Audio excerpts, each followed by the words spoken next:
Pozdravljeni.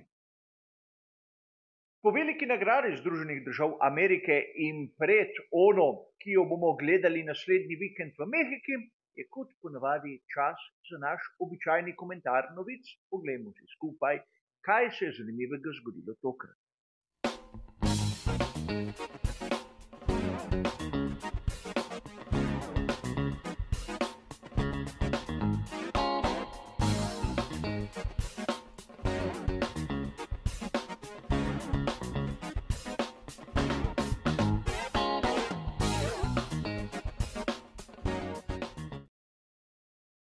Tudi danes se bomo kot običajno ustavili pri 4 različnih temah, čeprav bomo videli, da sta prva in druga nekako povezani. In ukolikor vas bo zanimalo, kaj vse piše v citiranih člankih, imate bližnjice do samih originalov navedene v opisu. Kot dobro veste, ko je slika v barvah, seveda navajam vse tisto, kar je zapisano v že prej omenjenih člankih. Ko se ta spremeni v črno-belo, pa pomeni, da dodajam moje osebno lastno mnenje oziroma moj oseben komentar. Tako, še enkrat smo ponovili ta naš znani format, zato se lahko v miru lotimo prve današnje teme. Najprej se bomo ustavili pri incidentu, ki se je zgodil med Maxom Verstappenom in Landom Norrisom v zaključku velike nagrade Združenih držav. Kot poroča spletni portal GP Blog 22.10. je Andrea Stella še zmeraj prepričan, da kazen ni bila podeljena pravično. Ampak tu je treba poudariti, da pri McLarenu hočejo iti naprej in zato ne bodo vložili pritožbe. In verjetno lahko se začne naše razmišljanje glede tega, koliko so res pri McLarenu prepričani v svoj prav.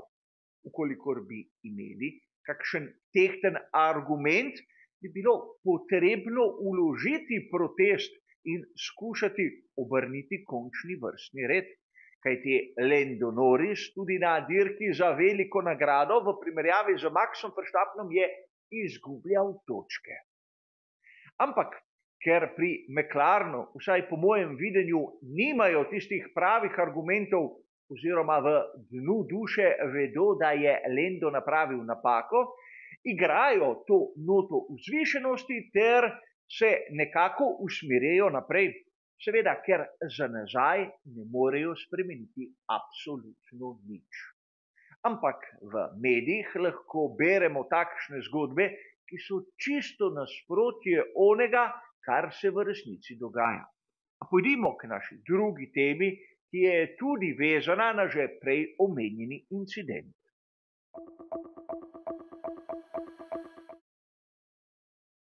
Na spletnem portalu motorsport.com smo lahko 22.10. zasledili članek, ki je malce bolj podrobno razdelal vse tisto, kar se je zgodilo pri poizkusu prehitevanja Landa Norrisa na račun Maxa Verstappena. In tu je treba poudariti, da vsi mi smo videli, kako je Lando Norris kršil tista napisana pravila glede pridobivanja prednosti izven same proge. In tudi avtor se strinja, da tu ni bilo nobenega minimalnega dvoma.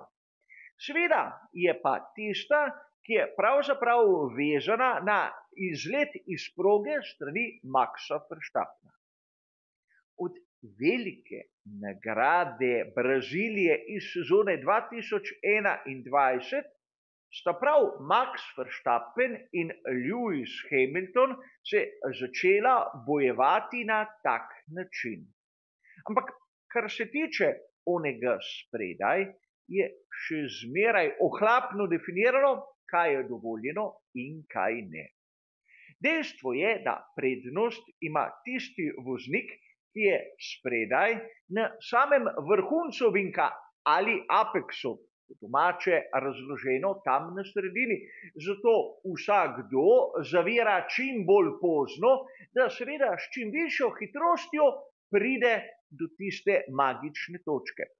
In to pomeni, da mnogi vozniki so enostavni dolgi na zaviranju in seveda na izhodu gredo tja proti izletni coni. Bi bilo potrebno v tem primeru, naprimer, spremeniti pravila, ali je vse v redu tako, kot je. Razumeti moramo najprej nekaj, da pravila nikoli ne bodo zajela vseh primerov, posebej onih, ki se bodo zgodili v bližnji ali daljni prihodnosti, in da je vsaka odločitev komisarjev subjektivna, tako kot oni vidijo incident, kar je seveda lahko drugače od tistega, kar smo razumeli mi. Tudi zaradi tega je v samem zboru en predstavnik voznikov, da nekako pove videnje tudi iz tistega drugačnega zornega kota. Ampak, če bi definirali vsa pravila tako natančno, kot bi si nekateri želeli, kaj bi pa še preostalo voznikom? In tu je treba povedati nekaj, da na veliki nagradi Avstrije se je letos zgodilo praktično nekaj podobnega. In lahko bi dejali, da je Max Verstappen zopet peljal na limanice Landa Norrisa. In tu se lahko začnejo polemike. V vsakem primeru pa menim, da smo videli, da je bila kazen Landu Norrisu upravičena. Bi moral biti kaznovan tudi Max, pa osebno ne vem. Ampak tu bi se dalo diskutirati in ne v nasprotnem primeru. Če nekdo krši tisto, kar je določeno v športnem pravilniku, ga je potrebno sankcionirati in ne opravičiti, vsaj so tudi drugi storili nekaj podobnega. To je le izgovor onih, ki ne poznajo situacije. A pojdimo še k tretjem današnjem sklopu.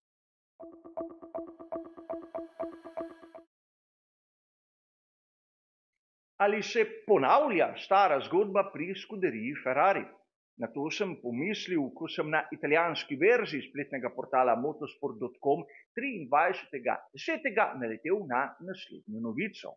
Baje, pri skuderiji Ferrari niti v Mehiki ne bomo videli onega novega dna. Seveda, mnogi avtorji pričakujejo to izboljšavo, ta nadaljni razvojni korak, ampak po mnenju avtorja, zaradi specifike proge bratov Rodriguez, predvsem zaradi nadmorske višine, se bodo pri skuderiji Ferrari orientirali bolj na turbokompresor in samo izpušno cev.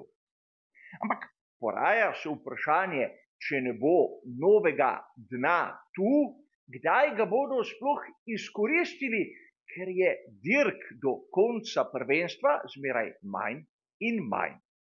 V lanski sezoni je Frederik Vasseur naprimer obljubljal novo premo iz velike nagrade do velike nagrade. Na koncu je ni bilo. In seveda tudi letos se pri Ferrariju lahko odvija podobna zgodba. Nekateri avtorji dobesedno navajajo tiste informacije, ki so jim podane, ampak zavedajoč se ali ne, so lahko avtorji polni pričakovanja tisti, ki dobesedno širijo dezinformacije. V vsakem primeru, če gledamo v optiki sezone 2025, bi bilo pametno za Ferrari imeti zadnji posodobitveni paket. Ampak mnogi boste dejali, saj so zmagali veliko nagrado Združenih držav, zakaj je potrebno napraviti spremembe? Prav zato, da bi to prednost obdržali tudi v naslednji sezoni, da ne bi začeli zopet iz ničle in na to porabili dobršen del leta, da bi prišli tja, kjer so nasprotniki že bili prej. A kot običajno, moje osebno videnje, moj osebni komentar. Videli bomo, kaj se bo zgodilo, posebej na tistih uradnih dokumentih, ki nam kažejo, kakšne so novitete pri posameznih ekipah, mi pa pojdimo še k zadnjem današnjem sklopu, ki je kot običajno malce bolj ležeren. Za konec si bomo pa ogledali izjavo, ki jo je dal Johnny Herbert in ki sem jo zasledil na spletnem portalu GP Blog 23.10. Spet je na tapeti Sergio Perez, ki ne dosega tistih rezultatov, ki bi si jih verjetno pri Red Bullu želeli, namreč sedaj je ogroženo tudi drugo mesto v konstruktorskem seštevku.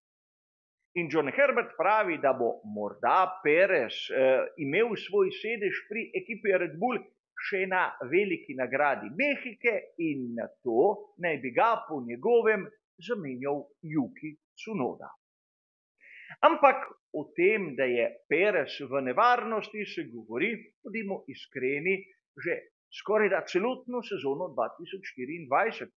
Ampak da bi ga res zamenjal nekdo, nismo videli praktično do danes še absolutno nič. In odpira se vprašanje, kdo bo pa zamenjal Tsunodo pri ekipi Racing Bulls? Bo Perez sprejel ta korak nazaj, če se tako odločijo pri Red Bullu, ali bodo, bog ne daj, zopet upoklicali na primer Daniela Ricciarda? Vidimo lahko, da pravzaprav ideje še niso nekako jasne in moramo si priznati, da poleg vseh teh močnih teorij imamo tudi izjemno malo opcij. Govorili smo v preteklih mesecih, da pravzaprav Perezu ohranja sedež pomanjkanje neke pametne alternative. In čeprav razumem, da bi mnogi radi videli kar Liama Lawsoma direktno v Red Bullu, se poraja zopet vprašanje, koga bodo pa sedaj dali na njegovo mesto. In tu seveda se zopet odpira možnost, da bo Perez lepo ostal na svojem mestu do konca sezone in bomo videli kakšno spremembo šele v začetku naslednje, če bo do tega sploh prišlo. Helmut Marko je že rahlo v letih in mnogokrat starejši ljudje so tudi rahlo impulsivni. Povedo stvari, ki jih niso do konca premislili in na to nekako ustvarijo neko zmotno prepričanje. Ampak na to bi se morali pri Marku že dodobra navaditi, kajti mnogokrat je govoril eno in na koncu delal pa drugo. Najbolje bi bilo imeti naprimer Liama Lawsoma v ekipi Racing Bulls od lanske sezone, brez da bi Ricciardu sploh vrnili sedež. Ampak odločili so se drugače in so se zmotili. In tudi, če bi naredili še eno rošado tokrat pri Red Bullu, je pa piše, da bi bila njihova odločitev boljša. Dvomim, da so se kar naenkrat tako spremenili in da bodo kar na lepem začeli ponovno imeti srečno roko pri izbiri voznikov. Ampak tudi to je nekaj, kar bomo ugotovili skupaj v naslednjih dneh, tednih in mesecih. Kar se tiče našega komentarja novic, kot ste razumeli, je pa to vse. Hvala za vašo pozornost in nasvidenje.